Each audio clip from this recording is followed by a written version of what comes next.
nagkaroon ng konting aberya sa gala night dahil niyanig na lindol ang Cebu.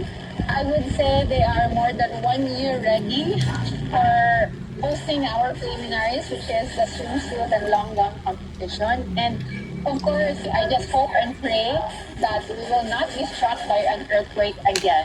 Inaasahang sa September darating sa Pilipinas sa mga kandidata. Isa ito sa mga malaking aktibidad na gagawin sa loob ng bagong arena ng SM sa Cebu na inaasahang magbubukas na sa susunod na buwan. Para sa agenda, Mary Ann Uy, Millionaire News Channel, Cebu. Happy in love si Jake Cuenca. On the BNC's The Daily Dish, the actor couldn't help but feel giddy nang pinag-usapan ng kanyang relationship with Miss Universe Philippines 2020, Rabia Mateo. It kind of feels like this is the best version of myself for this person. So Magical. Beautiful. yeah, and for her it's the same thing. Like it's almost like we've been through like I wouldn't say like similar past. I would say to put it in general. So it's almost like you were tested by life for this moment. It's kind of like life prepared you for this person. Jake also talked about his 6-year sobriety journey and how it opened up so much opportunity for him. It has also been the best decision of my life. Like since I've given up alcohol, I've just been streamlined, to my goals, to what I want to happen in my life. And at the same time, it's just no more drama. A seagull leaves quite a mark on King Charles. The unexpected encounter happened while the king was visiting a seaside town sa Northern Ireland. As Charles is greeting the crowd, he was pooped on by the seagull. Luckily, tumama ito sa likod ng kanyang blazer. Biro ni King Charles sa residence, at least it didn't land on my head.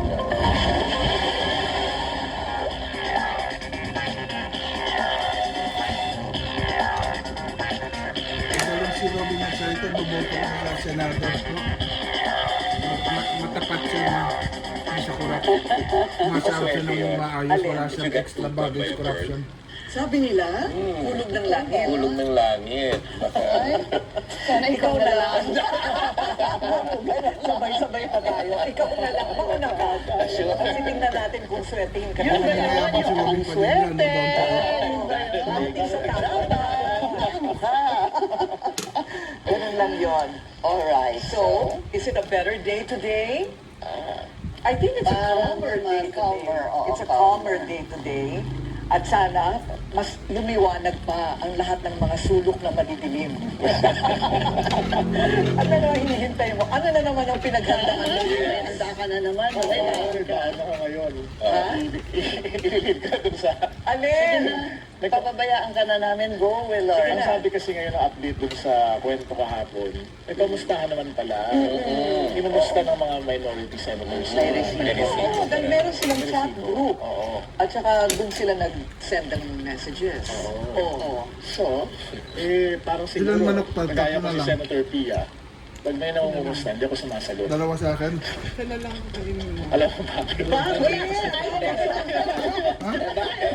Hindi mo na kami mahuhuli. Ano ba yung punchline? O bakit? Bakit hindi ka sumasagot? Ang susunod kasi pag namumusta, pwede pa utang. Dalawa na ito. Tigisan tayo. Baka mautangan kasi sila. Oo. Kaya hindi Baka sila. namin ni Aileen yun. Tita dito. Ganun ba yun? Pag may kumukusta. Sa mga gaya, no? Pag matagal mo Diba? na hindi naririnig, biglang Oo. namusta. Eh, minsan scam yun eh. Di ba? Minsan. Correct. Gusto po. Hindi.